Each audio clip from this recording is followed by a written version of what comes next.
Sol land थी the legend of dragon king के इस एपिसोड को शुरू करने से पहले भाई लोग मैं सिर्फ यही कहना चाहूँगा कि अगर आप लोगों को वाकई में वीडियो को देखना काफ़ी अच्छा लगता है तो प्लीज़ वीडियो को लाइक भी कर दीजिए करें, क्योंकि इन दिनों वीडियो पे बिल्कुल भी लाइक नहीं आ रहे हैं और अगर ऐसा ही चलता रहा तो मुझे ये स्टोरी जो है ड्रॉप करनी पड़ेगी। इसलिए भाई लोग प्लीज़ लाइक कर दीजिए करें। तो चलिए अपने इस एपिसोड को शुरू करते हैं। इस एपिसोड की शुरुआत में हम देखते हैं कि जू जियान जो होती है अपने रूम में आ जाती है और खुश होते हुए कहती है कि क्लास 0 का ये जो ट्रीटमेंट है ये काफी बढ़िया है और मैंने बिल्कुल भी एक डीले सिंगल डॉर्म रूम का बिल्कुल भी एक्सपेक्ट नहीं किया था। और तभी इसका ध्यान किसी चीज पे जाता है और चौंक जाती है और कहती है कि आखिर इस वॉल में एक हॉल क्यों है, और असल में मैं उस अगले डॉर्म को देख सकती हूँ जो कि दूसरी साइड है और मैं इसे बंद कर दूंगी। और तभी हम देखते हैं कि इसको किसी की आवाज आती है जहाँ पे कोई कह रहा होता है कि कैप्टन क्या आप अंदर हैं, और तभी ये सुन लेती है और सोचती है कि लगता है कि कोई अगले रूम वाले दरवाजे को खटखटा रहा है। और हम देखते हैं कि ये खटखटाने वाला और कोई नहीं हमारा जई होता है और ये कहता है कि कैप्टन दरवाजा खोलो। और जई को देख के ये लड़की जो होती है ये सोचती है कि अरे ये तो वही बंदा है ना जो कि स्पिट एसेसिन प्लेटफॉर्म में नाइफ्स का इस्तेमाल कर रहा था। और फिर जी जियान जो होती है इसके पास जाके कहती है कि दरवाजे को खटखटाना बंद करो, अंदर रूम में कोई भी नहीं है। और ये सोचती है कि अब ये इससे दोस्ती कर सकती है, अच्छी अच्छी बातें कर सकती है, लेकिन तभी जई जो होता है इसको देखते भिड़ते कहता है कि चोर। और इस चीज को सुन के लड़की भी चौंक जाती है, ये कुछ भी एक्सप्लेन कर पाती है उससे पहले ही जई जो होता है यहाँ से भागते हुए जाते हुए कहता है कि मैं जाके टीचर को बताता हूँ कि यहाँ पे एक चोर आई है। तो ये लड़की जो होती है रोकते हुए कहती है कि हे रुको, मैं कोई चोर नहीं हूँ, फ्यूचर में मैं भी क्लास 0 की एक स्टूडेंट होने वाली हूँ और चलो मैं तुमसे अपनी पहचान करवा देती हूँ, मेरा नाम जू जियाओयान है, तो चलो बताओ तुम्हारा नाम क्या है। तो जई जो होता है काफी ध्यान से इसकी बातों को सुनने के बाद कहता है कि मेरा नाम जई है। और जई जो है भाई लोग एक तरीके से थैंक यू के लिए इस्तेमाल होता है। तो ये लड़की भी कहती है कि तुम्हें मुझे शुक्रिया अदा करने की कोई जरूरत नहीं है, मैंने ऐसा कुछ भी नहीं किया है जो तुम मेरा शुक्रिया अदा करो। और जई भी कहता है कि आखिर तुम्हारा शुक्रिया अदा कौन कर रहा है, इतनी भी पागलों जैसी हरकत मत करो, और चलो ये बताओ कि आखिर तुमने हमारी क्लास को कैसे ज्वाइन किया,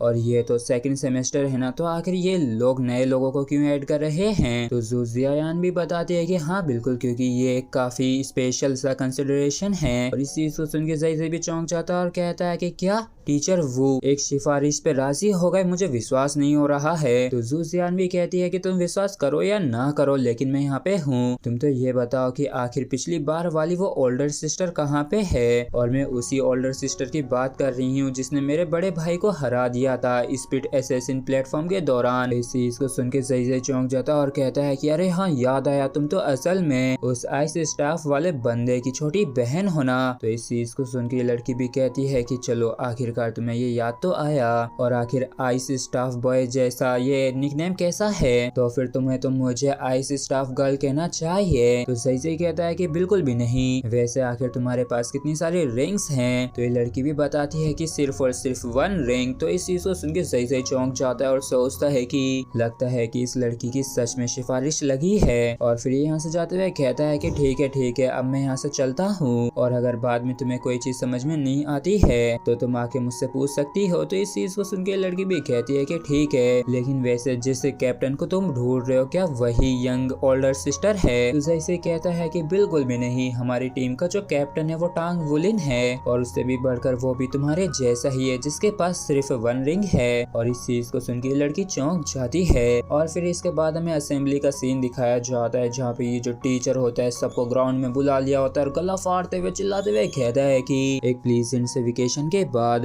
हम सभी एक बारी और वापस से इस ब्यूटीफुल से कैंपस में इकट्ठा हो ही गए, और मैं आप सभी का स्वागत करता हूं जो लोग यहाँ पे न्यू सेमेस्टर को आके भरे हैं, और न्यू टर्म के साथ ही न्यू होप मिलती है। और मुझे विश्वास है कि इस एक छोटे से ब्रेक के बाद और हॉलीडेज के दौरान एडजस्टमेंट करने के बाद स्टूडेंट जो है एक नई स्टार्टिंग लाइन पे आके खड़े हो गए हैं, वो भी कॉन्फिडेंस के साथ और आगे बढ़ने के लिए पूरी तरीके से तैयार हैं। और मैं उम्मीद करता हूँ कि सभी टीचर्स और स्टूडेंट्स जो हैं और भी काफी सारी चीजों को अचीव कर सकेंगे इस नए सेमेस्टर में, और इस नए सेमेस्टर में सभी लोग ही जोरों शोरों से काम करेंगे और स्टडी करेंगे और नई नई मुसीबतों का चैलेंजेस का नए जोश के साथ उत्साह के साथ सामना करेंगे। और इस तरीके से ये जो टीचर होते हैं ज्ञान पे ज्ञान ज्ञान पे ज्ञान ज्ञान पे ज्ञान देते जाते हैं, जबकि कुछ जने बात करते हुए कहते हैं कि ये जो क्लास 0 है तो ये जो है ये तो और भी ज्यादा ब्यूटीफुल हो गई है। और जई जो होता है ये कहता कहता है कि आखिर टांग वुलिन यहाँ पे क्यों नहीं है, क्या वो भूल चुका है कि आज ही स्कूल को शुरू होना था। तो वो ये भी कहती है कि क्या तुम्हें लगता है कि वो तुम्हारे जैसा है। तो इस चीज को सुन के ज़ई चिढ़ जाता है और कहता है कि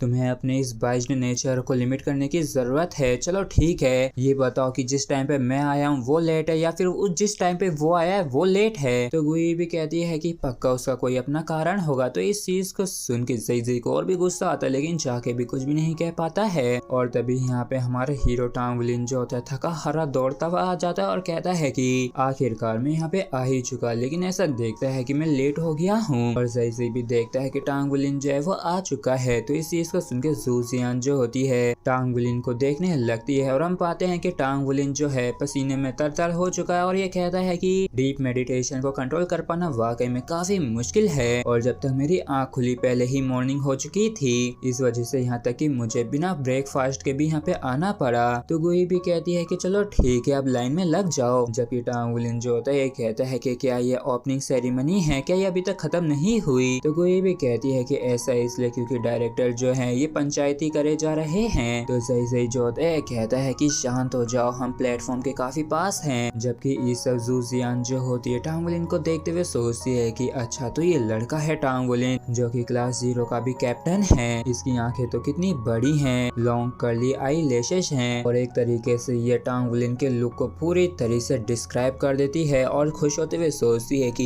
ये तो सच में अभी तक का मिला हुआ सबसे ज्यादा सुंदर लड़का है जो कि इस उम्र में है। जबकि सब टीचर वू चांगकोंग जो होते हैं उनकी भी नजर टांग वुलिन के ऊपर पड़ती है और ये पाते हैं कि टांग वुलिन की जो आंखें है वो और भी ज्यादा चमकदार हो चुकी हैं और ये एक तरीके से क्लियर साइन था कि इसकी जो कल्टीवेशन है वो ब्रेक थ्रू कर चुकी है। लेकिन टांग वुलिन की जो स्पीड पावर फ्लक्चुएशन है वो क्लियर तौर पे पूरी तरीके से नहीं चेंज हुई है और अगर इसकी स्पीड पावर इंप्रूव नहीं करी है तो इसका तो मतलब ये हुआ ना कि इसकी स्पीड पावर की जो कॉम्प्रहेंशन है वो चेंज हो गई है, जो कि यहाँ तक कि और भी ज्यादा बेहतर हो सकती है क्योंकि एक स्पीड मास्टर के लिए और भी ज्यादा आगे बढ़ पाना तो उसके लिए कॉम्प्रहेंशन जो होती है काफी ज्यादा एसेंशियल होती है। तो टांग वुलिन का जो टैलेंट है वो अच्छा नहीं है, लेकिन इसकी जो कॉम्प्रहेंशन है वो किसी भी ऑर्डिनरी पर्सन से परे है। और रही बात मार्शल स्पीड म्यूटेशन की, तो अगर इसकी तुलना परसेप्शन के साथ की जाए तो ये असल में उतनी भी ज्यादा इंपॉर्टेंट चीज नहीं है। और इसी के साथ फ्रेंड्स हमारा एपिसोड यहीं पे खत्म होता है। अगर आप लोगों को वीडियो अच्छा लगा हो तो प्लीज चैनल को सब्सक्राइब और वीडियो को लाइक करना बिल्कुल भी ना भूलें। Thank you.